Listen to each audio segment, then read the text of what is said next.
Malo ija ko gara lala na nambisine Karanko wabaye jonate mo mai narkande Abiye ko namin nagatera matakkanangane Karanko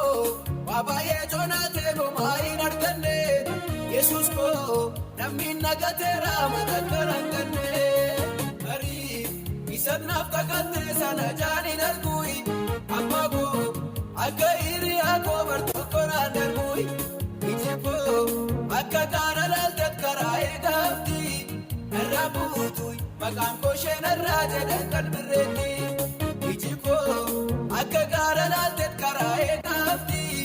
narraa buutuun maqaan koo ishee narraa jedhan kan birreetti.